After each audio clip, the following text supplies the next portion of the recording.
On this railway adventure, a seaside resort in Wales with a weather guarantee and the smallest house in Great Britain.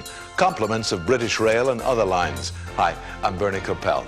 Just up the tracks, Mount Snowdon, indoor body surfing, and Lord Aberconwy's Italian gardens. Join us from Chester to Snowdon on Railway Adventures Across Europe. About 2,000 years ago, Britain became a province of the Roman Empire. Our railway adventure takes us past an ancient reminder of Rome's occupation of Wales. We'll also visit a trendy seaside resort, ride up the highest mountain in Wales, and travel into a land with railways too small for leprechauns. Our departure is from a Victorian station in Chester, England. Our ultimate destination is Mount Snowdon in Wales. We'll discover historical treasures, botanical beauty, man-made marvels, and a miniature world.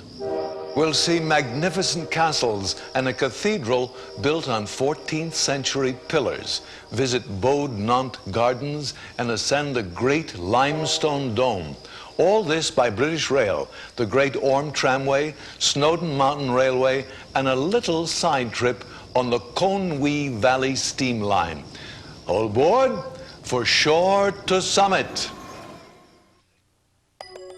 Our railway adventure takes us to the beautiful country of Wales, a small country in the United Kingdom about the size of Massachusetts, located west of England. Before reaching Wales, the trip begins in the ancient English town of Chester, about 175 miles northwest of London, easily accessible by rail. From Chester, we travel west into Wales and the port city of Conway. From there, it's south to Betws-y-Coed and the beautiful Snowdonian National Park.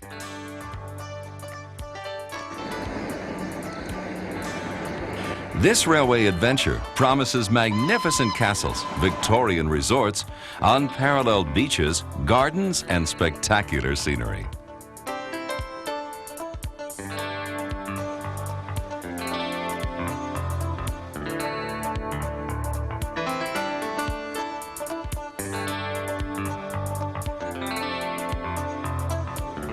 We begin with one of the popular bus tours of Chester, a city on the border between England and Wales that dates back almost 2,000 years.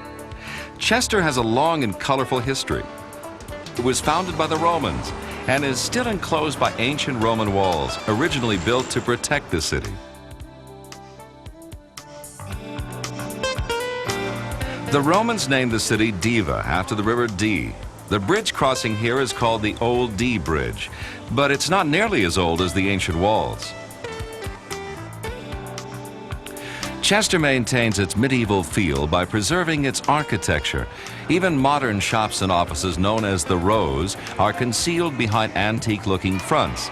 The city's combination of old and modern is a delight to its visitors.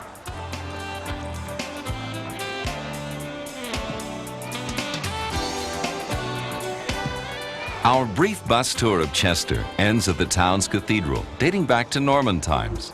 The cathedral was restored in the 19th century, but the square central tower still stands on 14th century pillars, and the north sanctuary dates from about 1140.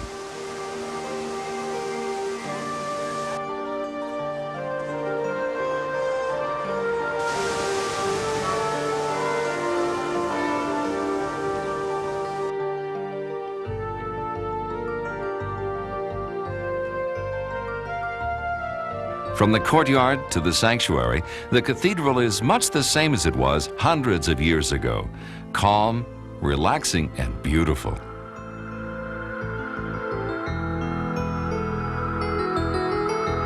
The ancient city walls of Chester run almost unbroken around the old center. These red sandstone walls date to Roman times but have been rebuilt.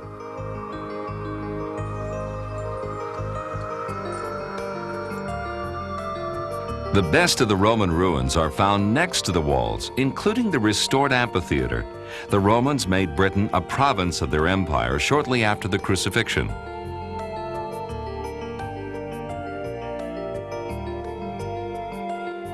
Nearby, there's a Roman temple that has been partially restored.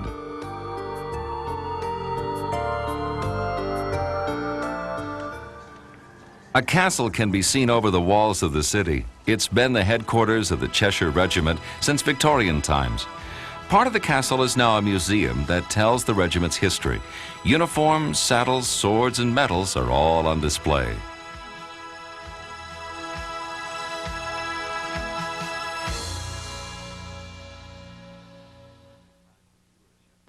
Summer is the perfect time to tour Chester. The streets are just as entertaining as the history. Artists and performers hold the attention of tourists and locals.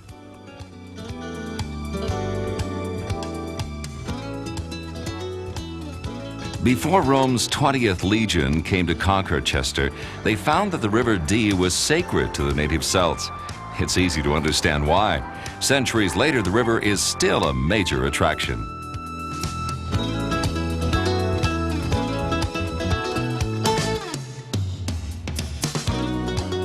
To begin our railway adventure into Wales, we depart the English town of Chester from this Victorian station.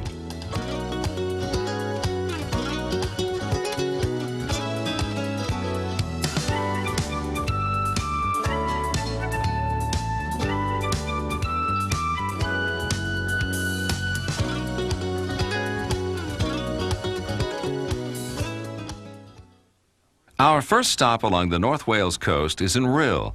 This popular seaside resort comes with a weather guarantee. Even if the sun isn't shining outside, visitors can still have fun inside the Sun Center. A monorail glides slowly over the complex, looking down on the wave pool and water slides.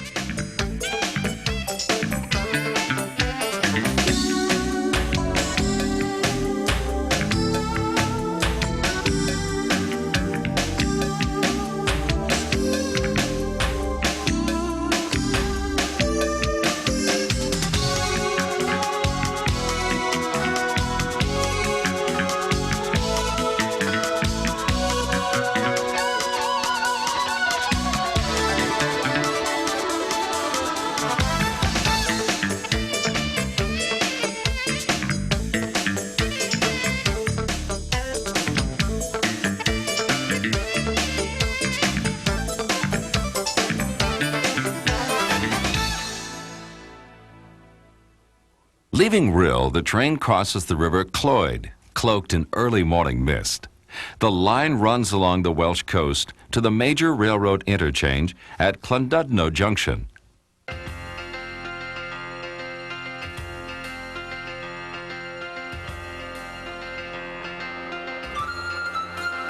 Just a few miles north of the main line is the Victorian resort of Llandudno. The town's two bays, Conway and Orms, have beautiful beaches. Add the pier and promenade and you've got one of North Wales' top resorts.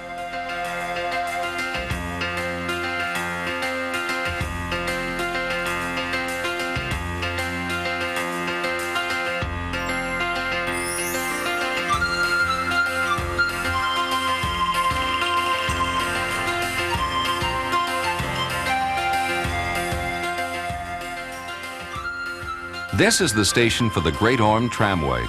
The Great Orme is a massive dome of limestone. The unique tramway takes visitors to the top. It was constructed in 1902 and climbs the steep, narrow streets at a maximum speed of 5 miles an hour, with the weight of the descending car helping pull the opposite car up the hill.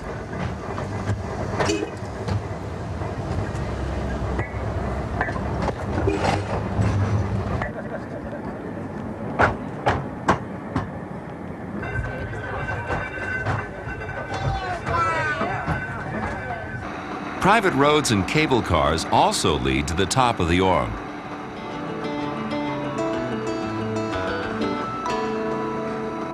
From 650 feet up, the view of the town and the bay is magnificent.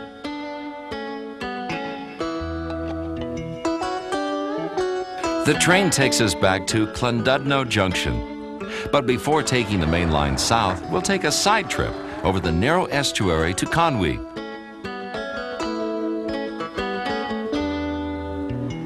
Here, the skyline is dominated by the massive castle. Passing trains heading for the North Wales coast add to the atmosphere of this majestic town.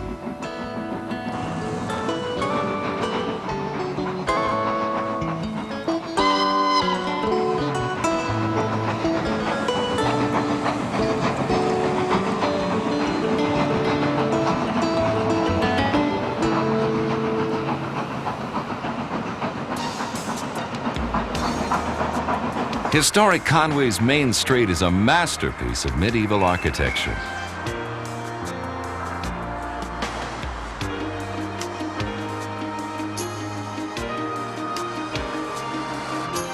The castle is considered one of Europe's great fortresses.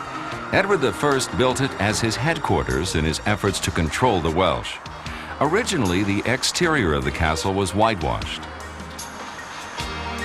Like Chester, the town of Conway is still totally enclosed in ancient walls, but in some spots, more modern buildings are encroaching. From a castle built in the 13th century to this Elizabethan house, the Welsh town of Conway is a tribute to ancient architecture. This house is called Plasmar. It's protected by the National Trust and is open to visitors. Down by the harbor sits a house with a claim to fame. It's the smallest house in Britain. A woman dressed in a traditional Welsh costume invites visitors for a brief tour. Conway is a fishing port. Fishermen still tend their nets on the quayside.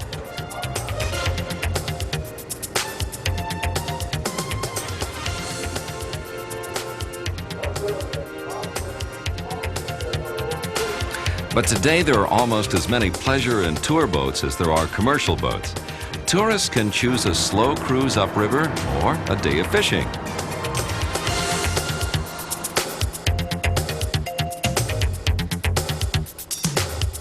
Beyond Conway, the scenery becomes increasingly spectacular.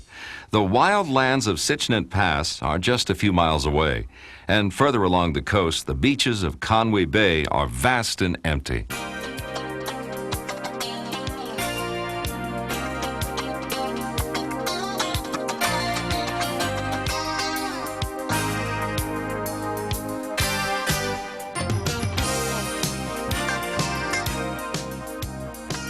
Resuming our railway adventure, we head south down the Conway Valley to Tallycaffin.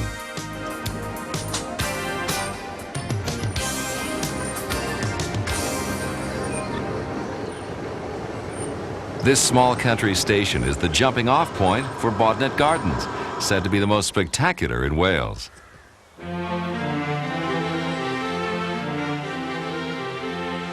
The gardens were developed in the early part of this century by Lord Aberconway.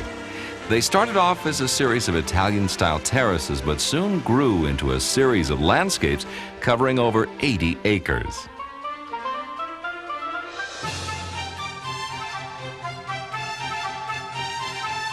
The Laburnum Arch is a centerpiece of the garden. In late May, it's covered with golden blooms.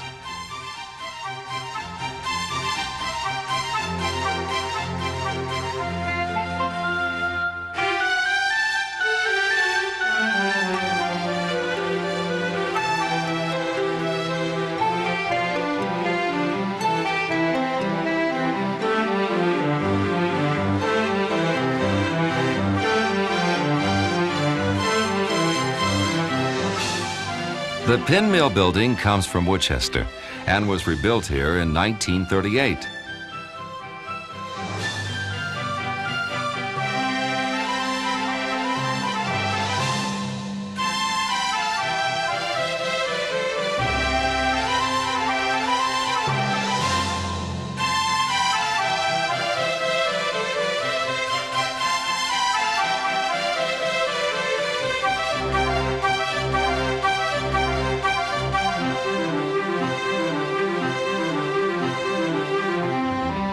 At the base of the garden is the dell, formed by the valley of the River Hierethlin.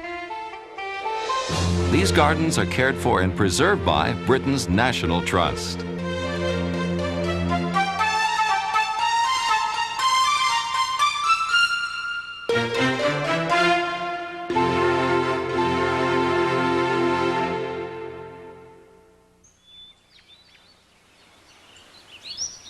Traveling through the Conway Valley, it's on to Llandrwst. Here the Conway River forms a natural barrier. Typical Welsh communities sit at the base of old-fashioned bridges. Shops and cafes cater to visitors passing through the valley. But a circular stone monument is a legacy left from the first inhabitants of the area.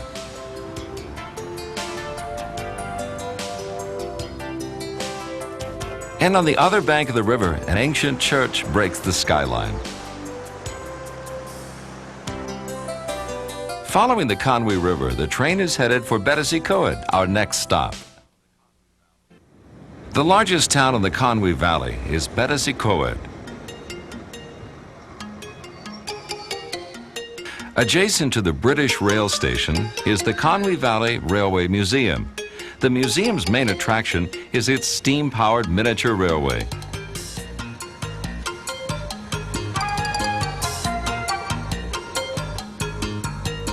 The line features a real steam locomotive, 1/5 the size of a regular train.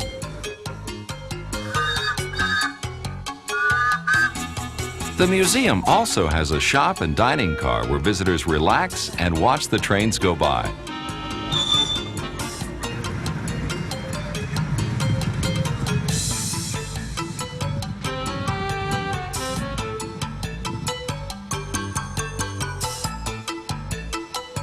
The Visitor Center at Battersea Coed is a good place to begin a tour of the area. Mountains and forests surround the town, and the rapids of Conway Falls are just off the main street.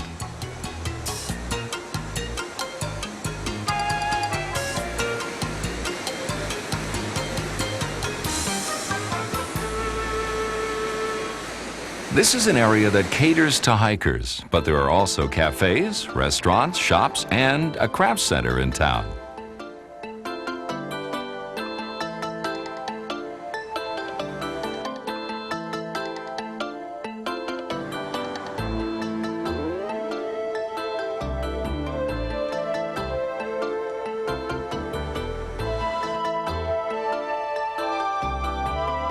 For the more adventurous, there are guided tours into the mountains. A network of hiking trails spread all over the valley.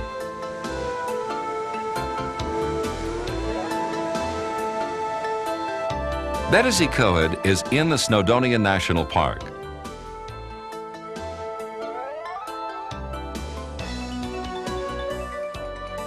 It's dominated by Mount Snowdon.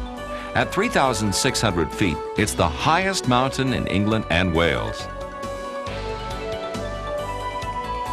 Visitors come to enjoy the dramatic scenery or to participate in outdoor sports and activities.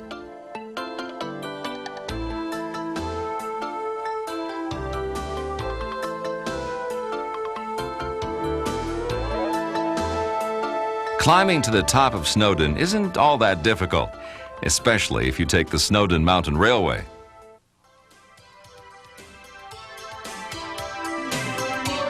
The Cog or Rack Railway opened in 1896 and is the only one of its kind in Britain.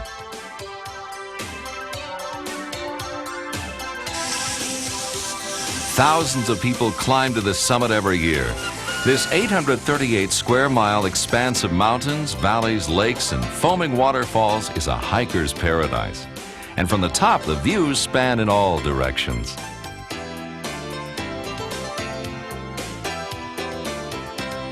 Our railway adventure ends here, at the top of Mount Snowdon.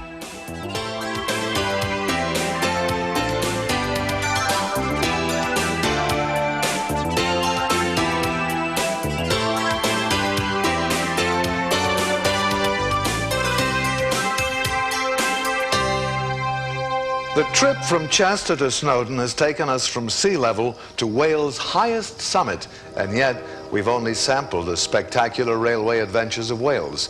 We hope you've enjoyed Shore to Summit. I'm Bernie Coppell. Join me on the next Railway Adventures Across Europe.